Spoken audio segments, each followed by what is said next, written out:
한국 역사에서 유일하게 사생아 출신으로 왕이 된 사람이 있습니다. 그 사람이 지금 방영 중인 고려 거란 전쟁의 왕인 고려 현종이에요. 어린 시절 죽을 수밖에 없은 운명이었지만 갑자기 왕이 됩니다. 그러나 그는 아주 불행한 시기에 왕이 되었습니다. 거란족인 이 요나라의 침공을 받았기 때문에 그래요. 이 거란의 강한 공격으로 인해서 피난까지 떠나게 되었고요. 많은 백성들이 죽었고 또한 많은 백성들이 노예로 잡혀가는 국가적인 큰 재난을 경험하게 되었습니다. 이 현종은요, 다시는 이러한 일을 당하지 않겠다고 결심을 하죠. 그리고 탁월한 국가 운영으로 나라를 든든히 세워갑니다. 결국 우리가 알고 있는 이 강감찬 장군 같은 장군들과 함께 결국 이 거란 전쟁에서 승리하게 되었습니다. 그리고 이 현종 이후에 고려는요, 약 130년 동안 태평성대를 누리게 되었어요. 이 후대에서 이름을 붙이는 현종, 이런 이름 자체가 그분의 뛰어난 업적을 나타내고 있습니다. 그는요, 전쟁의 고통이 얼마나 큰지를 알았습니다. 나라에 힘이 없으면 백성들이 얼마나 많은 고난을 당하는지, 이 약한 나라에게 전쟁은 얼마나 큰 슬픔이며 또한 고통이며 두려움인지를 경험하게 되었습니다. 그래서 더욱 강한 나라를 만들고자 노력하는 거예요. 이 개혁에는 당연히 많은 반대들이 있죠. 그러나 결국 나라를 든든하게 세워갑니다. 여러분, 이런 류의 국가 건설은 세계 역사에 굉장히 많이 있어요. 어떤 큰 두려움을 경험하고 고통을 경험하고 나서 다시는 이런 일을 경험하지 않기 위해서 더욱 노력하고 각고의 노력을 다하는 모습들이 사실은 세계 역사의 곳곳에 등장하고 있죠. 우리는 두 번에 걸쳐서 이 노아 홍수에 대한 말씀을 같이 나누었습니다. 상상할 수 없는 두려움과 공포의 심판, 홍수가 끝났습니다. 그리고 이제 한 200년 정도가 지났어요. 짧은 시간일 수도 있지만 굉장히 긴 시간입니다. 창세기 10장과 11장에 나오는 셈의 족보를 보면은 이 홍수 심판을 경험한 노아의 아들들이 여전히 정정하고요. 또 수없이 많은 자손들, 인구들이 증가하고 있는 시기에 이 바벨탑 사건이 일어나게 됩니다. 물론 이 노아의 자녀들 외에는 홍수 심판을 경험하지 못했지만 그 자손들은 부모 세대로부터 이 홍수 심판이 얼마나 굉장한 두려움의 큰 심판인지를 들어서 알고 있어요. 한순간에 모든 것이 사라지는, 모든 것이 흩어지는 하나님의 대심판 사건. 우리가 이 바벨탑 사건을 볼 때 생각해 볼 수 있는 것은요, 이 바벨탑 사건은요, 사람이 만들어내는 어떤 거대한 도시 또한 계속 발전되고 있는 과학기술과 문명의 발전에 대한 하나님의 징계는 아닙니다. 이 바벨탑 사건은요, 사람들 안에 존재하고 있는 가장 큰 두려움들, 그 두려움 가운데 죄가 어떻게 역사하고 있는지, 큰 두려움 가운데 죄가 어떻게 사람들을 다스리고 있는지, 그것이 오늘 이 바벨탑 사건의 핵심이에요. 첫 번째 말씀은요, 자, 그렇게 하는 것이 좋겠어. 1절 말씀을 보면은 이 홍수 후의 모습을 우리가 잘 보게 됩니다. 온 땅에 언어가 하나이고 말도 하나이다. 그렇게 시작을 해요. 최소한 이 죄로 가득 찼던 세상이 홍수 심판 후에 어떠한 모습으로 살아가고 있는지 이 하나의 모습으로 살아가고 있다는 것을 우리가 볼 수 있어요. 이 홍수가 지난 다음에 얼마간의 시간 동안에 많은 사람들은요, 이 홍수 심판에 담긴 하나님의 뜻이 무엇인지, 하나님이 왜 이 사람들을 심판하셨는지, 하나님의 심판이 임할 때 이 모든 사람들에게 얼마나 큰 고통이 임하는지, 그리고 여기에 담긴 하나님의 뜻이 무엇인지를 많은 사람들이 오랜 시간 뼈저리게 경험하며 하나님의 뜻을 받들며 살아간 모습으로 보여져요. 모든 것이 하나라는 것, 그것이 이 하나님의 뜻이 선하게 실행되고 있다는 것을 의미하는 말씀입니다. 그렇지만 죄는 다시 역사합니다. 죄는 다시 사람들을 다스리기 시작하죠. 언제 그럴까요? 얼마간의 시간이 지나고 나면, 평안의 시간이 오래 지속되면, 하나님이 기뻐하시지 않는 일들을 행해도 아무 일도 벌어지지 않을 때, 모든 것이 웬만큼 잘 되기 시작한 날들이 많아지면 사람들은 하나님의 심판에 대한 경각심을 잃어버리게 되고 심판에 대한 두려움이 그 마음속에서 점점 사라지게 됩니다. 죄는요, 엉뚱하게 이상하게 사람들을 다스리려고 하지 않아요. 죄는 아주 합당한 명분을 가지고 일합니다. 정말 꼭 그래야 한다고 생각하게 하죠. 정말 많은 사람들이 공감하고 이해하고 동의할 만한 일을 죄는 도모하기 시작합니다. 이해가 가고 공감이 되어 정말 그럴듯한 이유와 명분으로 죄는 사람들 안에 스며들고 그렇게 널리 퍼지고 그렇게 다스려 갑니다. 여러분, 그래서 분열하는 데에는 다 이유가 있지 않습니까? 이별하는 데에도 다 이유가 있더라고요. 뿐만 아니라 이 사람들 사이에서뿐만 아니라 신앙의 문제, 그리고 하나님에 대해서도 마찬가지예요. 바벨탑을 왜 쌓게 되었을까요? 이제는 흩어지지 않기 위해서 바벨탑을 쌓게 됩니다. 4절 말씀입니다. 자, 성읍과 탑을 건설하여 그 탑 꼭대기를 하늘에 닿게 하여 우리 이름을 내고 온 지면에 흩어짐을 면하자. 누군가가 말을 해요. 마치 사탄이 아담에게 말한 것처럼, 자, 이제 이렇게 하자. 그때 아주 많은 사람들이 동조를 합니다. 맞아, 이젠 그렇게 하는 것이 좋겠어. 이젠 그렇게 해야 해. 그렇게 많은 사람들이 동조하기 시작하고 힘을 모으고 지혜를 모아서 결정하고 그 일을 시작해 나아가게 되는 거예요. 여기서 우리는 굉장히 재미있는 광경을 보게 되는데요. 우리가 지난주 말씀을 나눈 것처럼 허무는 사명은 노아 홀로 외롭게 받았습니다. 그러나 세우는 일에는 많은 사람들이 좋아해요. 많은 사람들이 동조합니다. 하나님의 마음을 깊이 헤아리는 자는 점점 적어지고 하나님의 마음을 빙자해서 하나님의 지혜를 빙자해서 자신의 뜻을 이루는 사람들, 영적 분별력이 없어서 거기에 동조하는 사람들은 굉장히 많아지게 됩니다. 이 바벨탑 사건의 핵심이 무엇입니까? 그것은 사람과 하나님의 싸움이에요. 더 쉽게 말하면 하나님에 대한 인간의 도전입니다. 더 핵심적으로 말씀을 드리면 죄는 다시 사람들을 다스리기 시작해서 하나님에 대항하도록 인간을 조종해 나아갑니다. 사람들이 가지고 있는 모든 것들을 가장 합당하게, 가장 명분을 가지고 일하게 하고 집중하게 하면서 하나님을 대항해 나아가도록 다시 작동하기 시작하는 거예요.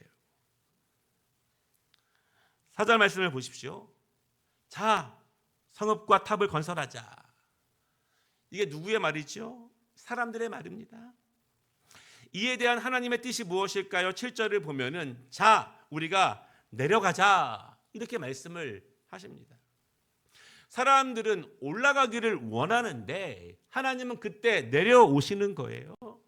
사람들이 자, 이제 우리가 이렇게 하자라고 뜻을 모으고 힘을 모으는데 하나님은요, 자, 이제 우리는 내려가서 사람들이 행하는 것과 반대로 행하자, 그렇게 말합니다. 사람들이 큰 뜻을 가지고 큰 비전을 가지고 지혜롭게 명분 있게 무엇인가를 세워 나아가는데 하나님은 더 위대한 뜻을 가지고 계시다는 거예요. 중요한 것은 사람의 큰 뜻과 하나님의 위대한 뜻이 충돌되고 있다는 사실이죠.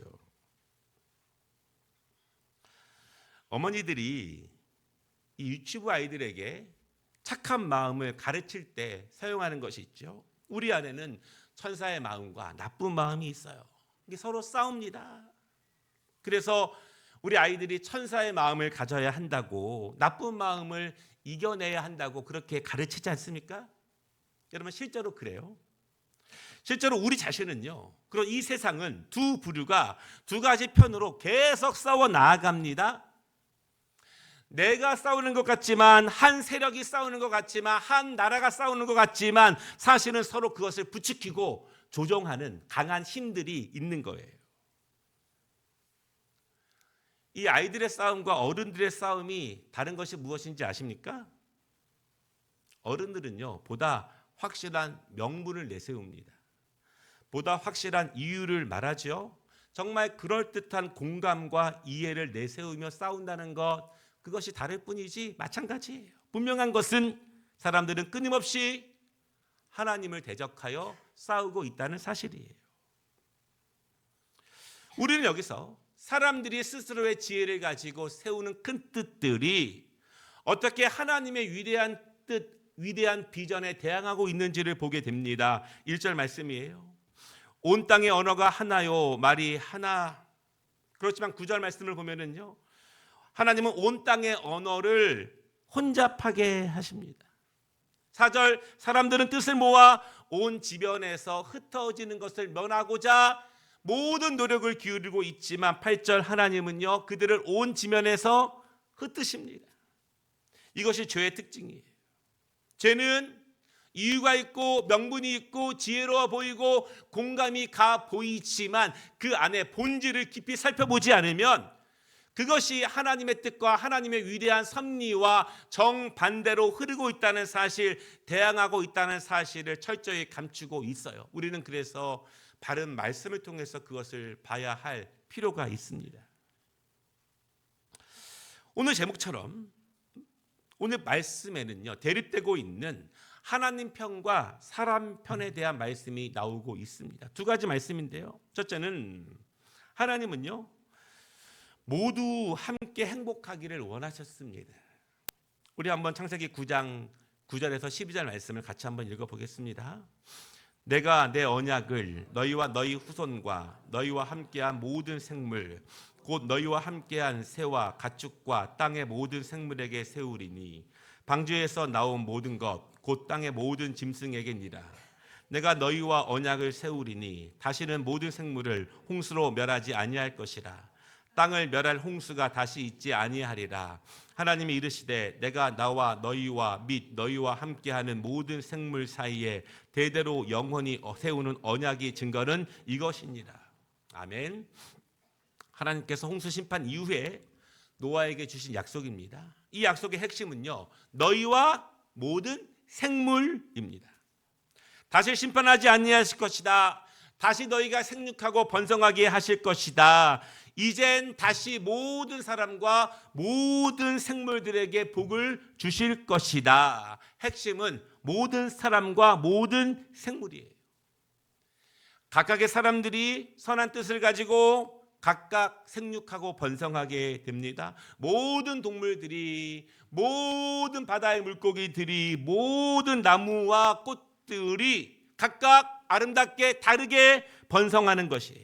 모두가 함께 다른 모양이지만, 다르게 자라지만 모두 함께 번성하는 세상, 그것이 하나님께서 홍수 이후에 노아에게 다시 주신 약속입니다. 여러분, 그것을 영어로는 이렇게 표현을 하는데요, Diversity in one. 굉장히 중요한 신학적인 용어예요. 한국말로 표현을 하면 다양성 안에서 하나 되는 것, 이런 뜻입니다. 이것이 이 바벨탑 사건 안에 있는 하나님의 위대한 뜻이에요. 여러분, 이렇게 본다면 흩어지는 것은 부정적인 것이 아닙니다.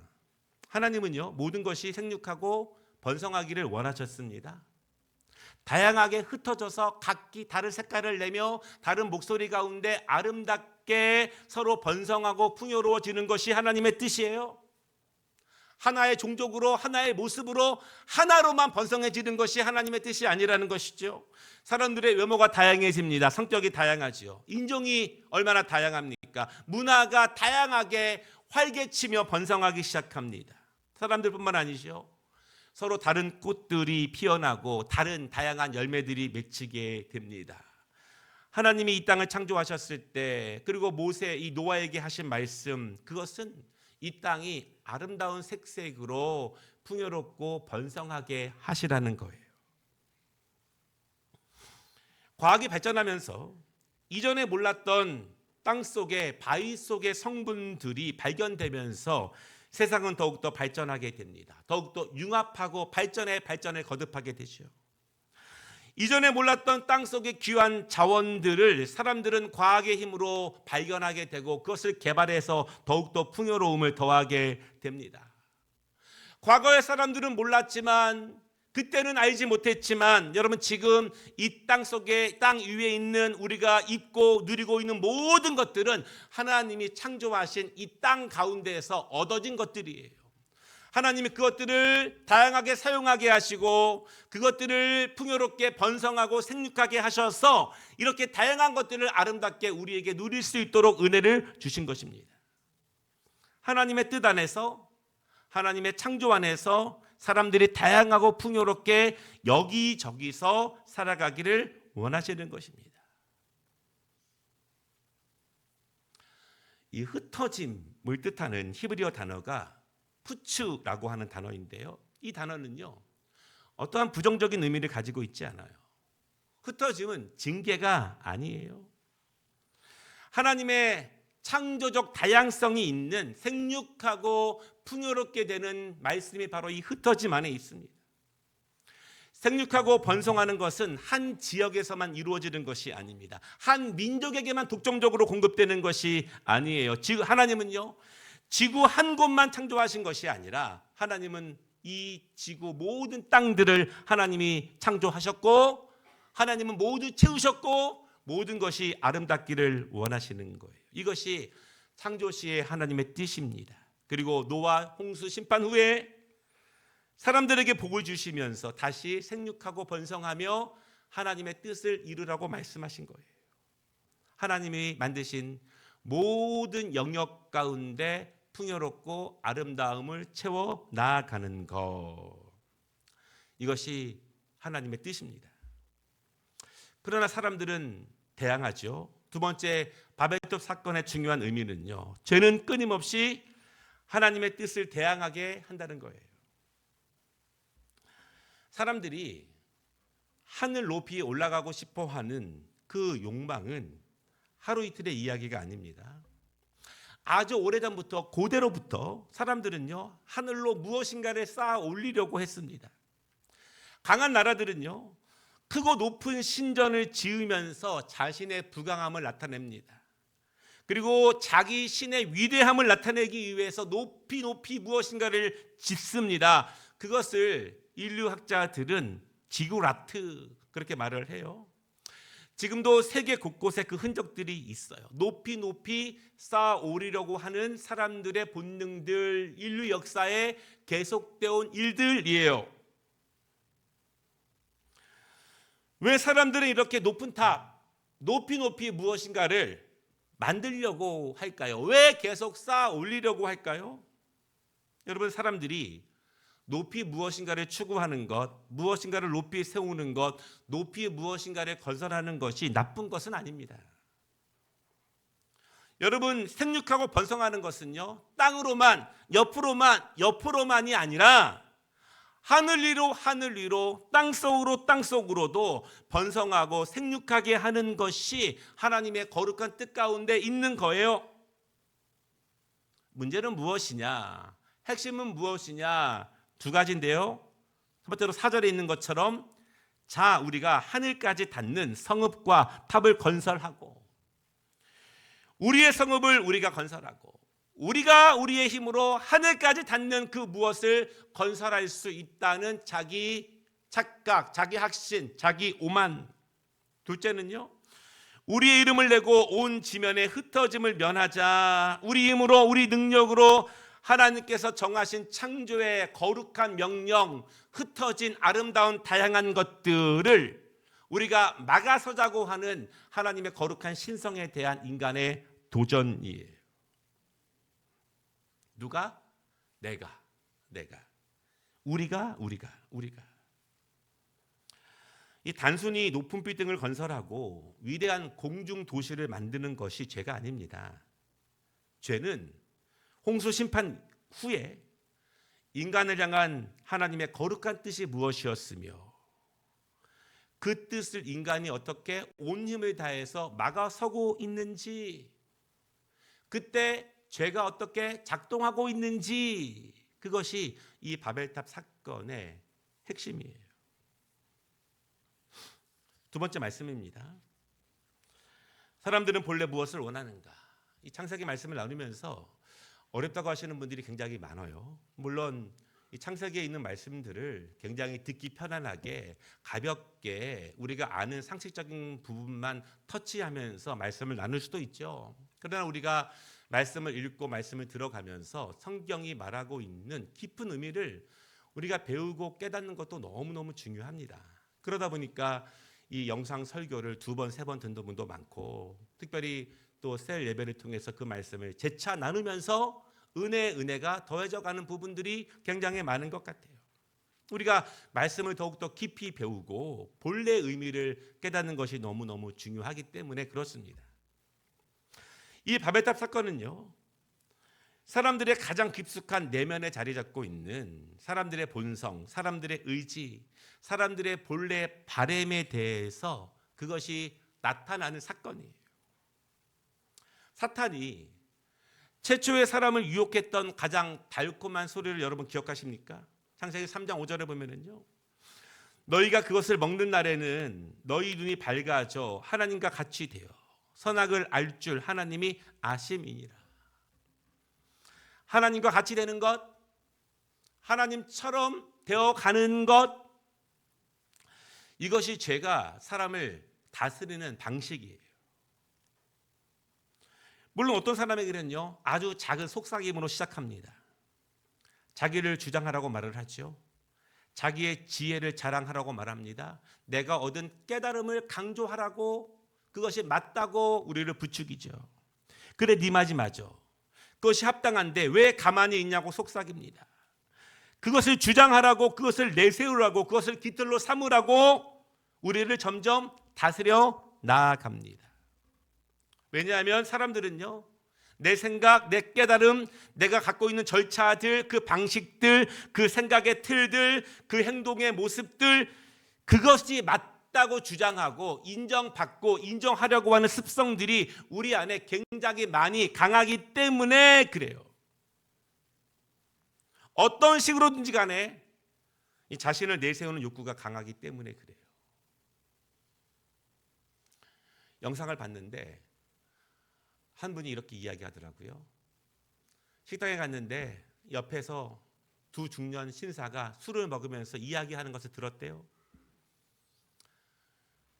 한 집은 딸이 중인데 중이병에 걸려서 사춘기에 있는 그 딸, 부모와 단절된 딸에 대한 고민을 아버지가 털어놓는 거예요. 그 이야기를 듣던 친구가 이제는 고2를 둔 딸이 있는데 자신의 경험을 이야기하면서 아버지의 잘못된 방식을 꾸중하기 시작합니다. 오랜 시간 대화하고서 끝나면서 이렇게 얘기하더래요. 그래, 너는 네 방식대로 키워. 나는 내 방식대로 키울게. 이제는 누구도 가르치는 말을 듣지 않는다는 이야기고, 누구도 다른 사람의 말을 통해서 나를 돌아보거나 나의 삶의 패턴들을 고치려고 하지 않는다는 거예요. 이 자기 주장, 자기 욕구, 자기 생각의 틀에 대한 확고한 인정 욕구가 너무 강한 세대를 우리는 살아가고 있습니다. 사람들은 그렇게 자신의 욕구를 주장하며 싸우죠. 내세웁니다.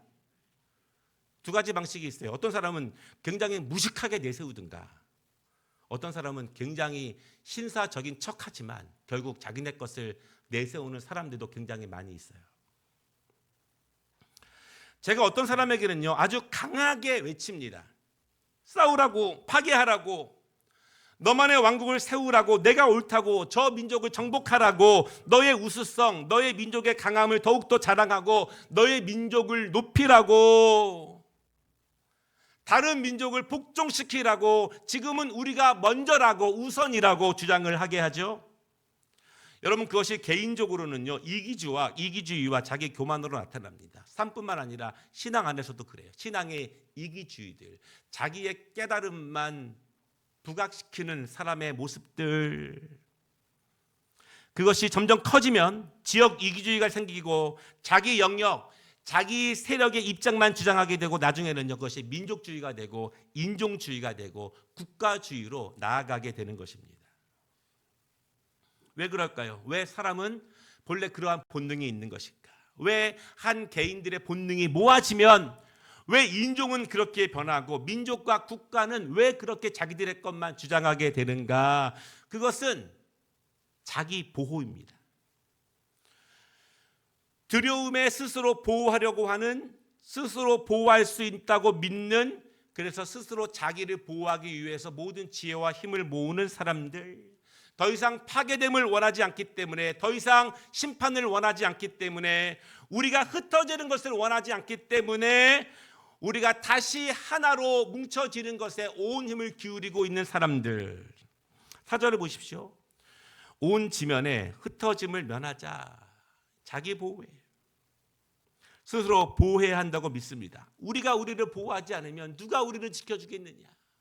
저는 속삭입니다. 하나님이 다시 우리를 심판하실지도 모를 거야. 그러나 지금 우리가 하나님도 감히 어떻게 할 수 없는 우리만의 거대하고 높고 큰 성읍을 건설할 수 있는 힘이 지금 우리에게 있는데, 능력이 있는데, 우리는 이제 그 일을 도모하자, 집중하자, 그것을 세우자. 현대 과학의 최정점이 그렇죠. 현대 의학의 최정점도 사실은 그러합니다. 창세기는 계속해서 자기 안전, 자기 미래를 누군가에게 맡기고 있는가, 나의 보호와 나의 미래를 누구에게 맡기고 있느냐에 대해서 광야에 있는 이스라엘 백성들에게 계속 가르치고 있습니다. 애굽이 이스라엘의 미래를 보장했는가? 애굽의 바로 왕이 이스라엘을 지켜주던가? 너희가 다시 애굽으로 돌아간다면 애굽 왕이 너희를 지켜주겠는가? 너희가 평안하겠느냐? 그것을 묻고 있어요. 아담과 하와가 선악과를 먹고 깨달은 지혜로, 하나님처럼 된 지혜로 스스로를 지킬 수 있었는가? 라고 하는 질문을 우리에게 던져주고 있죠. 가인에게 묻습니다. 죄를 다스리지 못하고 나의 분노를 이기지 못하고 자기 주장을 행동으로 그대로 나타냈을 때, 자기 확신을 태도와 행동으로 그대로 나타냈을 때 그 결과, 그것이 자기를 보호하던가, 그것이 나의 미래를 평안하게 인도하던가를 묻고 있는 거예요. 그것을 광야에 있는, 어디로 갈지 몰라 방황하는, 자꾸 애굽으로 돌아가려고 하는, 저 가야 할 길이 멀어서 힘들고 고되다고 생각하고 있는 이스라엘 백성들에게 모세는 가르칩니다. 그리고 창세기는요, 자기 보호, 자기 미래를 하나님께 맡긴 사람들을 대조적으로 등장을 시키죠. 노아는 하나님께 맡긴 사람입니다. 스스로의 보호를 스스로가 책임지지 않았습니다. 사람들의 시선 따위는 두렵지 않았어요. 100년이 넘는 사람들의 멸시와 100년이 넘는 시간 동안 사람들이 즐겁게 아름답게 행복하게 지냈지만, 자기는 이 배를 만들기 위해서 모든 것을 여기에 몰두하는 것이 전혀 아깝지 않은 사람입니다. 왜냐하면 자기 보호와 자기 미래를 하나님께 맡겼기 때문이에요. 우리는 창세기 11장을 읽고 있지 않습니까? 맨 마지막에 누구의 족보가 나옵니까? 그리고 창세기 12장이 시작할 때 누가 나오죠? 아브라함이 나와요. 그는 믿음의 조상입니다. 왜? 그는 흩으시는 하나님의 뜻에 자기 보호, 자기 미래를 맡긴 사람입니다.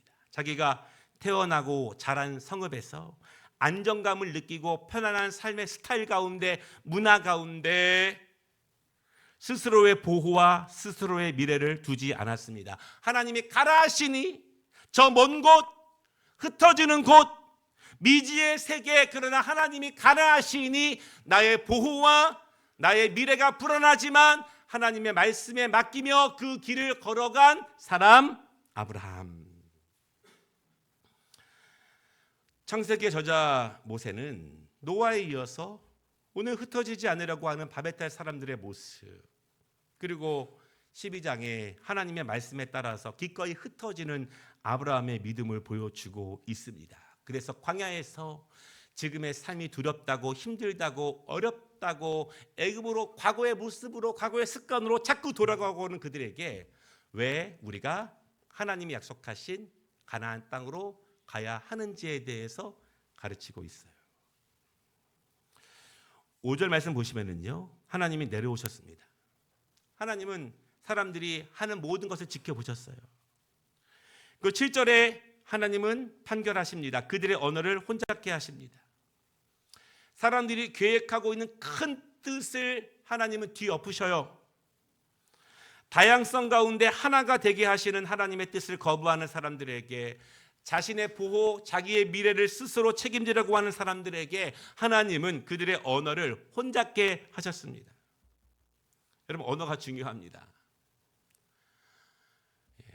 이 언어의 불편한 가운데 오래 살아본 저로서는 이 같은 말을 쓰는 것이 얼마나 행복한지를 정말 잘 알게 하죠. 언어는 그 사람들을 하나로 묶는 도구예요.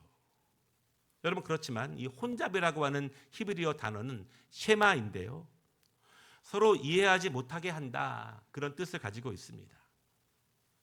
언어는 하나가 되게 하는 것인데, 그래서 서로 공감이 되게 하고 문화를 함께 만들고 문명을 일구고, 한국 사람들이 하나로 뭉치고 일본 사람들이 스스로 뭉치고 그렇게 뭉치게 하는 도구인데, 하나님은 언어를 혼잡하게 하십니다. 이제는 서로 이해하지 못하게 하는 것입니다. 서로 공감할 수 없어요. 서로 동의할 수 없게 합니다. 그럼 어떻게 될까요? 자기의 이익을 추구하고 자기를 주장하는 거예요. 자기 우리가 주장되고 높아집니다. 그렇게 개인이 나누어지고 민족이 분열되고 서로가 서로를 위해서 다투게 되는 거예요. 결국 하나님의 뜻은요, 다양하게 거룩하게 흩어지는 것을 원하셨지만 사람들은 자기 보호, 자기 유익을 위해서 하나님의 거룩한 신성의 뜻을 거부합니다. 막아섭니다. 결국 그들은 죄 가운데에서 흩어짐을 당하게 됩니다. 말씀을 마치겠습니다. 우리는 오늘 이 바벨탑 사건을 통해서 두 가지를 교훈 얻을 필요가 있다고 봅니다. 첫째는요, 하나님의 거룩한 뜻, 다양성 안에서 하나 되는 것이 하나님의 뜻입니다. 우리 에베소서 1장 10절을 같이 한번 읽어보겠습니다. 하늘에 있는 것이나 땅에 있는 것이 다 그리스도 안에서 통일되게 하려 하십니다. 모든 것이 하나님의 것입니다. 아멘. 인종 때문에, 민족 때문에, 외모 때문에, 스펙 때문에 나누게 하는 것이 죄가 우리를 다스리게 하는 거예요. 모든 것은 하나님의 것이고 다양성 안에서 하나를 이루는 것이 성령님의 뜻이에요.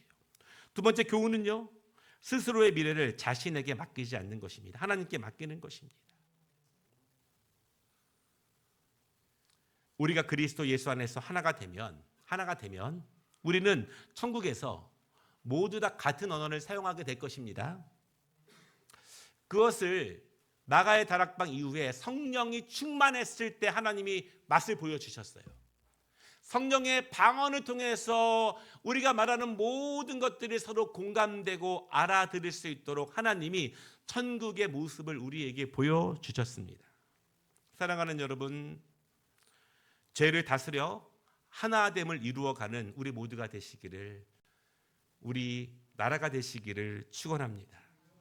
우리의 미래를 하나님께 맡기면 하나님이 인도하신다는 사실을 굳게 믿고 그렇게 나아가는 우리 모두가 되시기를 주님의 이름으로 축복합니다.